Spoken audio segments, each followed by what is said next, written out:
And I think you should create an organization of CalTrainiacs so we can get the public engaged in making sure that CalTrain is here for our future.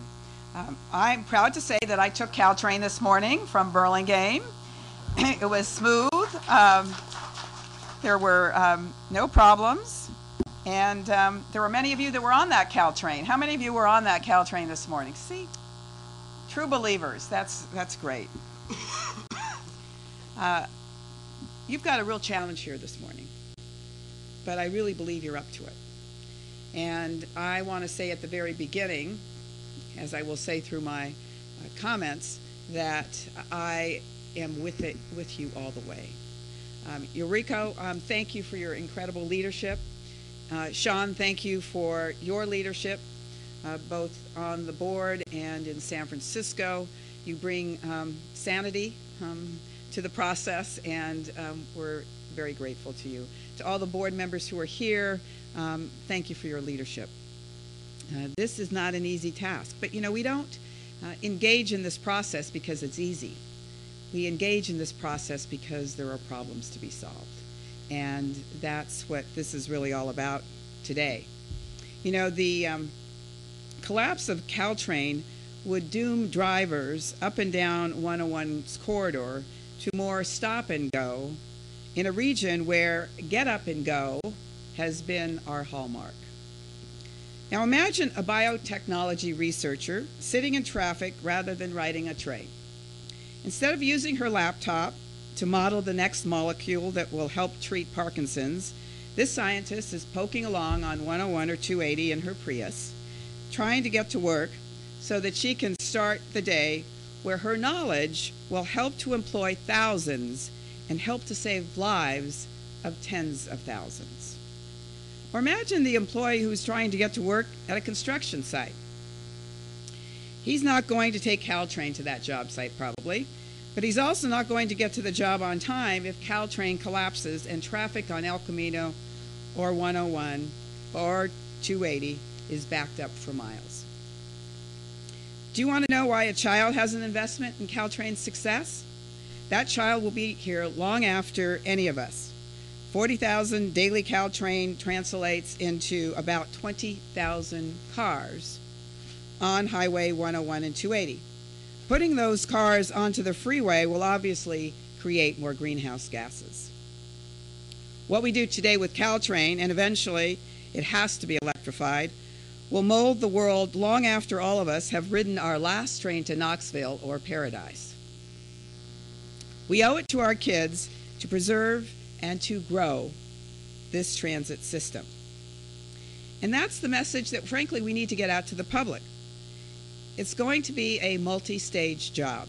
The first stage, unfortunately, is likely to be a reduction of service, because oftentimes we don't know what we have until it starts to shrink. And the loss of service is getting everyone's attention. All of a sudden, it's waked up the powerful Silicon Valley. Wait a minute, you're reducing service and our employees aren't going to be able to get to work? But the second stage is to educate the public. So let's talk about education. It's been said that CalTrain isn't a core service for the other three agencies. Well, that's technically true. However, the annual ridership is probably greater than the ridership on some of our bus and trolley lines.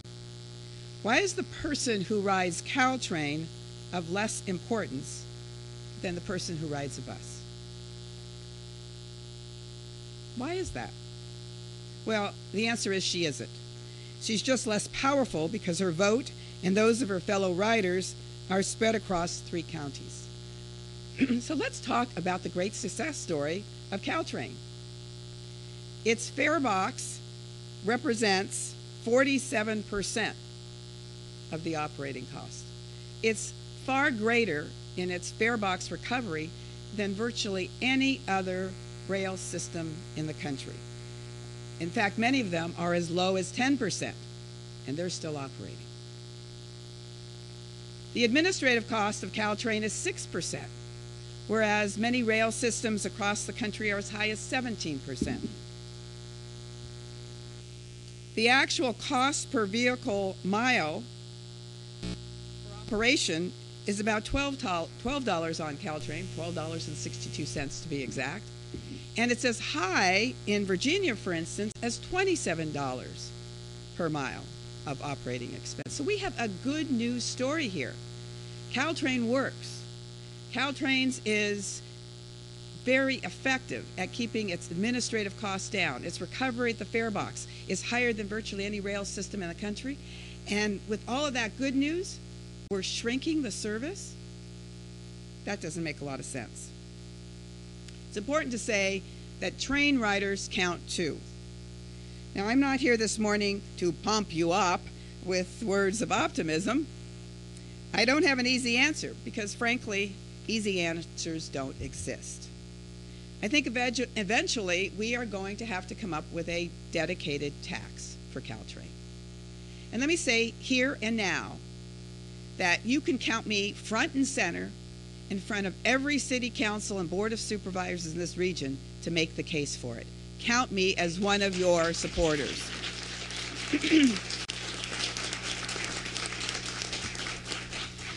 But as I said to the Silicon Valley Leadership Forum, the public isn't going to vote for new taxes, and businesses aren't going to support new taxes or fees on their operations until they see changes in the way buses, trains, subways, and trolley services are operated in the 3 counties. All these come at a time when the partner agencies are themselves struggling and making cuts to service. Funding new economies is an enormous challenge. But I actually believe that this volunteer agency, the Friends of CalTrain, is in a position to truly make a significant difference. Now, what am I talking about? Well, I think there's a great deal of talent in this room. I think if you put on your green eye shades and start looking at the budgets of all of these agencies and make it your core responsibility to look at economies of scale, ways to shave the costs, and take them to these member agencies and say, here are some savings, and help promote these savings, it can go a long way to creating in the public the sense of confidence that these systems are running appropriately and with efficiency. So think of yourselves as mini general accounting offices. While there may not be much money available, there has to be some because the public will see these economies and the shifting of resources as a signal that these public agencies are serious about CalTrain. If the agencies are serious, the public is more likely to agree to CalTrain funding. You know, the interesting thing is, even if you don't ride CalTrain, you want it there because you never know when you might need it. It's one of those benefits that it's that lifesaver.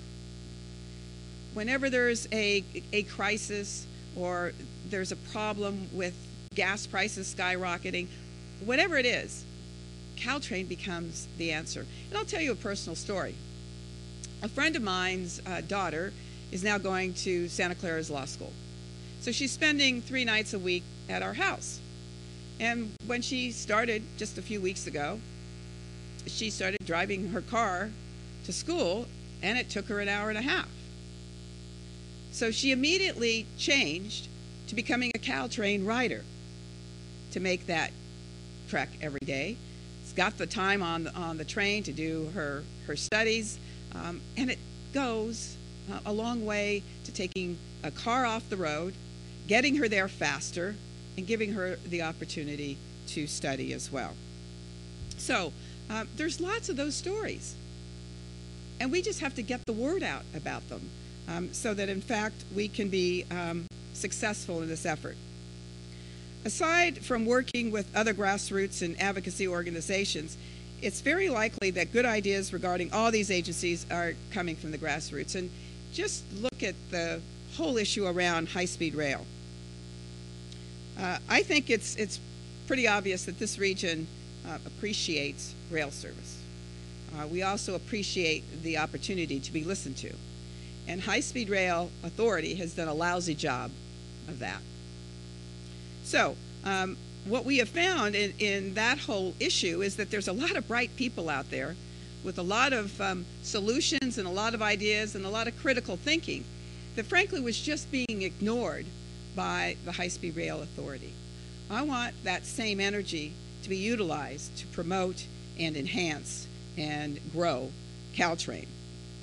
So we really have a challenge here, but it's a challenge I truly believe is one that we can step up to the plate and hit a home run with. I don't have all the answers, and I'm not suggesting that I do. But I am suggesting that the answers are in this room. And I hope that each of you recognize the opportunity to become not just an advocate, but a solution-oriented leader of how we retain CalTrain for the future.